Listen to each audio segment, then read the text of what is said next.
Hello friends, तो आज की हमारी मूवी है अल्फा एंड ओमेगा। तो मूवी शुरू होती है कनाडा के जैस्पर नेशनल पार्क से, जहां हम हम्फ्री और उसके फ्रेंड्स को देखते हैं और ये वुल्फ के वेस्टर्न क्लैन से हैं। दूसरी तरफ केट अपनी बहन लिली के साथ मस्ती कर रही है, जो क्लैन के लीडर विंस्टन की बेटियां हैं। केट और हम्फ्री बचपन से ही बहुत अच्छे दोस्त हैं, लेकिन केट एक अल्फा वुल्फ है जो फ्यूचर में पैक की लीडर बनने वाली है और हम्फ्री एक ओमेगा जो हमेशा लीडर के पीछे रहता है। विंस्टन ये बात हम्फ्री को भी समझाता है कि उसे केट से दूरी बनाकर रखनी होगी, क्योंकि क्लैन के रूल के हिसाब से अल्फा और ओमेगा में कभी रिश्ता नहीं हो सकता। लेकिन हम्फ्री मन ही मन केट को पसंद करने लगा था। ऐसे ही एक दिन मस्ती करते हुए हम्फ्री केट को शिकार पर जाते हुए देखता है, लेकिन इससे पहले कि वो उन कैरीबूस को मार पाए, वहाँ ईस्टर्न क्लैन के कुछ वुल्फ आ जाते हैं और इससे उनका शिकार खराब हो जाता है। वो सब उन कैरीबूस का पीछा करते हैं, लेकिन देखते हैं कि वहाँ कैरीबूस की भगदड़ मच गई है।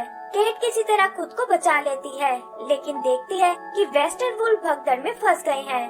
तभी उसकी नजर एक टूटे हुए पेड़ पर पड़ती है और अपनी जान दांव पर लगाकर वो उन दोनों को कैरीबूस से बचा लेती है। शिकार खराब होने की वजह से दोनों क्लैंस में लड़ाई होने लगती है, लेकिन हम्फ्री और उसके दोस्त उन सबको शांत करते हैं। तभी विंस्टन वहाँ आकर उन्हें वापस जाने को कहता है और हम्फ्री की तारीफ करता है कि उसने एक अच्छा ओमेगा होने का सबूत दिया है। केट को अपने शिकार के खराब होने का बहुत दुख होता है, क्योंकि आज उनके क्लैन को फिर से भूखा सोना पड़ेगा। लेकिन हम्फ्री उसे समझाता है कि तुम्हें दिल छोटा नहीं करना चाहिए और ये सारी गलती उन ईस्टर्न क्लैन वालों की है। आगे का सीन उनके क्लैन का है, जहाँ सारे वुल्फ भूख से परेशान हो रहे हैं और विंस्टन बताता है कि डील के हिसाब से ईस्टर्न वुल्फ हमारे इलाके में शिकार नहीं कर सकते। वो अपने लोगों से निगरानी को बढ़ाने को बोलता है और खुद हाउल करके ईस्टर्न क्लैन के लीडर टोनी को मिलने के लिए बुलाता है।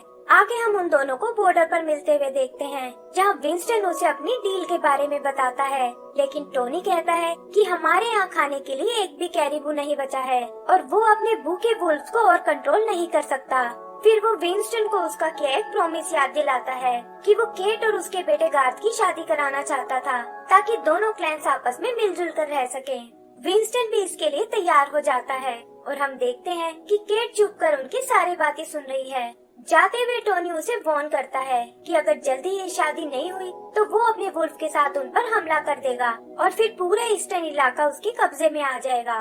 विंस्टन ये सुनकर परेशान हो जाता है, लेकिन केट उसे बताती है कि शांति बनाने के लिए मैं ये शादी करने को तैयार हूँ। रात को वो गार्ड से मिलने की तैयारी करती है, जहाँ उसकी मोम उसे समझाती है कि तुम चाहो तो अपना डिसीजन चेंज कर सकती हो। लेकिन केट अपना मन बना चुकी थी और लिली को लेकर लव माउंटेन की ओर निकल जाती है। यहाँ फुल मून वाली नाइट को सभी कपल्स एक दूसरे के साथ हाउल करते हैं और उनका मानना है कि इससे उनका प्यार और मजबूत होता है। हम्फ्री भी अपने दोस्तों के साथ वहाँ किस्मत आजमाने आता है और तभी उसकी नजर सामने से आती केट पर पड़ती है। वो खुद को उसके साथ इमेजिन करता है, लेकिन उसके दोस्त उसे बताते हैं कि तुम एक अल्फा के साथ हाउल नहीं कर सकते। इधर केट अपने फियोंसे गार्थ को देखती है, जो एकदम माचो और स्ट्रॉन्ग पर्सनैलिटी वाला है, और उसे देखकर उसके साथ साथ लिली भी इम्प्रेस हो जाती है। हम्फ्री उनके बीच रुकावट बनने की कोशिश करता है, लेकिन वो उसे इग्नोर करके वहाँ से चले जाते हैं। गार्थ केट को अपनी फिटनेस दिखाता है और कहता है कि मेरी हाउल सुनकर तुम मेरी फैन हो जाओगी। फिर वो हाउल करना शुरू करता है, लेकिन केट देखती है कि वो एकदम फटे हुए डोल के जैसी है और एम्बैरेस होकर वो वहाँ से चली जाती है। हम्फ्री भी समझ जाता है कि उसकी पहली मीटिंग फेल हो गई है, लेकिन केट ऐसा मानने को बिल्कुल तैयार नहीं होती और गार्थ की झूठी तारीफ करने लगती है। तभी एक हंटर डार्ट गन से उन दोनों को बेहोश कर देता है और वो लोग पकड़कर उन्हें दूसरे नेशनल पार्क में ले जाते हैं। जागने पर वो खुद को अलग अलग बॉक्स में बंद पाते हैं, लेकिन वहाँ से निकलने का कोई रास्ता नहीं होता। फिर वो रेंजर उन्हें जंगल में आजाद कर देते हैं और केट देखती है कि वो तो किसी नई जगह आ गए हैं। तभी उनकी नजर एक गूज और डक पर पड़ती है, जो नीचे वैली में गोल्फ खेल रहे हैं और वो दोनों उससे बात करने जाते हैं। पता चलता है कि गूज का नाम मार्शल है और वो डक उसकी असिस्टेंट पैडी है और उन दोनों को गोल्फ खेलने का बहुत शौक है। वो लोग हम्फ्री और केट से डरकर भागने लगते हैं, लेकिन थोड़ी मुश्किलों के बाद फाइनली उनकी बात सुनने को तैयार हो जाते हैं। मार्शल बताता है कि तुम अपने पार्क से बहुत दूर आ गए हो और इस जगह को सॉटूथ नेशनल पार्क कहा जाता है। केट इस तरह उन्हें यहाँ लाने का कारण पूछती है और तब पैडी बताता है कि तुम लोग यहाँ वुल्फ की पॉपुलेशन बढ़ाने वाले हो, केट ये सुनकर चौंक जाती है, लेकिन देखती है कि हम्फ्री इससे बहुत एक्साइटेड है। वो उसे समझाती है कि हमें जल्दी से वापस जेस्पर पहुंचना होगा, वरना हमारा क्लैन मुसीबत में पड़ जाएगा। और फिर वो मार्शल और पैडी से वापस जाने का तरीका पूछती है। वो दोनों उनकी मदद करने को तैयार हो जाते हैं और बताते हैं कि इस तरह हम भी जेस्पर में गोल्फ खेल सकते हैं। उधर टोनी केट के इस तरह गायब होने से बहुत नाराज होता है और विंस्टन को वार्न करता है कि फुल मून से पहले उन्हें शादी करानी ही होगी, वरना वो वेस्टर्न क्लैन पर हमला कर देगा। केट के लौटने तक लिली गार्ड को अपना इलाका दिखाने को कहती है और ऐसा लगता है जैसे वो उसे पसंद करने लगी है। आगे हम केट और हम्फ्री को देखते हैं, जिन्हें मार्शल एक गाड़ी के पास लेकर आता है और बताता है कि ये लोग हर साल यहाँ के बाद सीधा जेस्पर नेशनल पार्क जाते हैं। वो दोनों किसी तरह उनकी गाड़ी में छुप जाते हैं और मार्शल और पैडी भी उड़ते हुए उनके पीछे जाने लगते हैं। हम्फ्री अपने इस एडवेंचर को बहुत एंजॉय करता है, लेकिन केट को तो बस यही चिंता थी कि कहीं दोनों क्लैन आपस में लड़ने ना लग जाएं। उधर बहुत ढूंढने पर भी केट का कुछ पता नहीं चलता और इससे विंस्टन परेशान हो जाता है, लेकिन उसकी वाइफ उसे समझाती है कि केट एक ट्रेन्ड अल्फा है और वो अपना ध्यान रख सकती है। जल्दी ही वो गाड़ी वाली फैमिली एक जगह रेस्ट करने रुकती है और इसका फायदा उठाकर हम्फ्री बाहर कुछ खाने का ढूंढने जाता है। तभी वहाँ एक दूसरी गाड़ी आकर रुकती है, जिसके अंदर एक छोटा बच्चा पेस्ट्री खा रहा है और वो उसमें से एक हम्फ्री की ओर फेंकता है। केट उसे वार्न करती है कि गाड़ी यहाँ से निकलने वाली है, लेकिन तभी कैफे का एक वर्कर हम्फ्री को देख लेता है और उसे लगता है कि ये शायद कोई रैबिट वुल्फ है। उसका साथी उसे शूट करने की कोशिश करता है और थोड़ा झिझकने के बाद केट वहाँ आकर उसे बचा लेती है। उनसे बचकर वो जंगल की ओर भागते हैं और देखते हैं कि गाड़ी उन्हें छोड़कर जा चुकी है। बारिश और तूफान में चलते हुए वो एक घाटी में आते हैं, जहाँ हम्फ्री केट को गिरने से बचाता है और केट भी उसकी हिम्मत देखकर बहुत इम्प्रेस होती है। सुबह उन्हें ढूंढते हुए मार्शल और पैडी वहाँ आते हैं और बताते हैं कि जेस्पर जाने का उनके पास एक और आइडिया भी है। वो उन्हें एक ट्रेन कैनेडियन एक्सप्रेस पकड़ने को कहते हैं, जो सामने वाले पहाड़ के पीछे से होकर गुजरेगी, और ये सुनकर वो दोनों वहाँ के लिए निकल जाते हैं। लिली भी गार्ड को अपना इलाका घुमाने लाती है, जहाँ वो दोनों खूब मस्ती करते हैं और फिर लिली उसे अच्छे से हाउल करना सिखाती है। इधर केट और हम्फ्री को एक छोटा बेबी बियर मिलता है और उसे खेलने के चक्कर में हम्फ्री गलती से उसे रुला देता है। तभी वो अपने पीछे एक बड़े से बियर को देखता है और उससे बचकर भागने लगता है। उधर केट को दूर से आती वो ट्रेन नजर आती है, लेकिन वो देखती है कि हम्फ्री के पीछे तो बियर्स पड़े हुए हैं।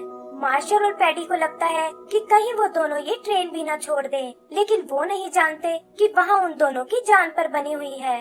बियर्स उन्हें एक पेड़ के तने पर घेर लेते हैं, लेकिन वो उनके वेट से टूटकर नीचे गिर जाता है और ये दोनों एक बियर के साथ आइस पर फिसलने लगते हैं। हम्फ्री यहाँ अपना माइंड लगाता है और उस पेड़ को एक स्की की तरह यूज करके वो दोनों सीधा उस ट्रेन में आ गिरते हैं। पता चलता है कि आज ही वो फुल मून वाली नाइट है और हम्फ्री को हाउल करता देख केट भी उसके साथ ज्वाइन कर लेती है। इधर गार्ड भी अच्छे से हाउल करना सीख जाता है और तभी वो देखता है कि उसके डैड और बाकी क्लैन वाले वहाँ अटैक करने आ रहे हैं।